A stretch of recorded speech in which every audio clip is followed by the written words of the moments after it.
You know, there's been a lot of toys released over the years. Some of them gross out toys, some of them funny toys, some of them happy toys. But back in 1965, Hasbro had a plan to beat Barbie with a new doll. This doll here was going to be a lot different than Barbie. Barbie was high class. She was high maintenance. She was top of the world. She had fashion. She had looks. She had everything. So Hasbro wanted to go to the other extreme when they released a doll that didn't even have a name. Nope, this wasn't going to be a Barbie ripped off called Dusty. Hey, wait, what? Sorry, Dusty. This was going to be a whole new doll with no name needed at all. And man, did it turn out to not only be creepy, downright disturbing. The doll would have large, sad brown eyes, a drooping mouth, and an unkept mop-cut blonde hair. She even came with her little hand sticking out, asking for little girls or little boys or anyone to take her home and to love her. Did she have the fancy clothes like Barbie? Not at all. This little doll that had no name, she had ratty clothes. Looked like she'd been living on the streets for years. Now imagine being a little kid back in 1965. Seeing this in the store would be disturbing. But what if you saw a print ad for it back in 1965? It was probably worse. And if you were a little kid, not only did it freak you out, probably broke your heart. The print ads would come with a tagline, calling it the doll with tears. And on those ads it would say, she doesn't have a pretty dress. She doesn't have any shoes. She doesn't even have a home. All she has is love. Even the Hasbro commercial was pretty disturbing and creepy. Have you ever wanted someone to take care of? Someone who needs lots of cuddling and affection? Someone you can give your love to? Well, that someone is Little Miss No Name. She's the doll who needs more loving care than any doll you've ever had. Look, she has a tear on her cheek. Little Miss No Name is sad because she doesn't have a pretty dress. She doesn't have any shoes. She doesn't even have a name. But she does have big brown eyes. Most of all, Little Miss No Name has a heart filled with love. Give her a kiss and hold her close. Take your comb and make her hair look pretty. Little Miss No Name needs a home and all the love you can give her. You'll find Little Miss No Name standing in a snowstorm box at your toy store. Take her home with you today. Little Miss No Name. I guess they thought this was a genius market plan.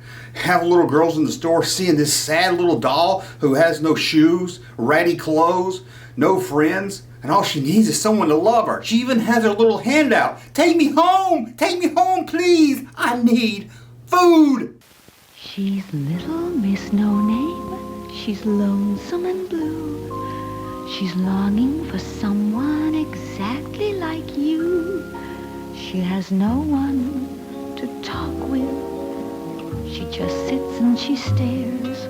She needs someone to hold her, someone who cares. Poor Little Miss No Name, on her cheek there's a tear. She's a sad little nobody, 'cause there's nobody near. So won't somebody do what someone should do and take home Little Miss No Name? Won't someone, won't you? You'll find Little Miss No Name waiting for you at your toy store. There was even a personal plea on the back of the box. I need someone to love me. I want to learn to play. Please take me home with you and brush my tears away. Now, as you can guess, the genius plan to have little girls begging for this doll so they can take it home and love it, change its clothes, wipe its tears away, cut its ratty hair. It just didn't work, and it only lasted a year in the market. But they went all out to promote this thing. They even teamed up with a chocolate company to do ads. Hasbro would team up with Borden's Dutch Instant Chocolate Flavor Mix. And here's the special offer for the Little Miss No Name. It even comes with a plea there also. She has no fancy clothes, but with a tear she'll let you know. She needs your love for her to grow. Looks like they're trying to use limericks now to get kids to buy this doll. Believe it or not today, this doll's worth a lot of money. Hundreds of dollars loose in good condition. It's hard to find because, as you can imagine, many kids didn't buy this. This wasn't the hot item in 1965 that Hasbro hoped for. I can't imagine any parent buying this for their kids. Sure, I can imagine a little girl in 1965. She's bored of the hula hoop. She's at Woolworths. She sees this on the shelf. She feels bad for it because it's so ugly and sad. It's got the big eyes. It's got tears. It's got dirty clothes. And I can see her wanting to take it home. But I can guarantee you, once you get it home, lay it in your bed next to you, that thing's going to creep out and scare any kid sleeping at night. Can you imagine waking up at 3 o'clock in the morning and seeing that next to you in the bed? Whew, I guess there's some things you can imagine worse than that. If they ever plan to do a Child's Play all-female reboot, this is the doll they need to use. This is a lot creepier than that My Little Buddy doll.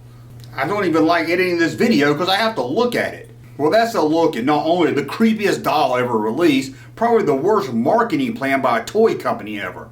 To sell a homeless doll with no name. Where's his parents? Where's it? Why is it homeless? I need more of a backstory, Hasbro. I need to know where his parents are. This is just creepy, scary, creepy, ugly, nasty. I don't know. I feel so sorry for her.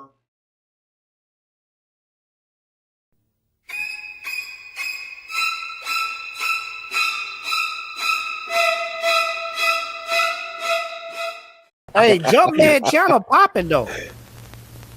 Thank you, sir, for that unsolicited testimony.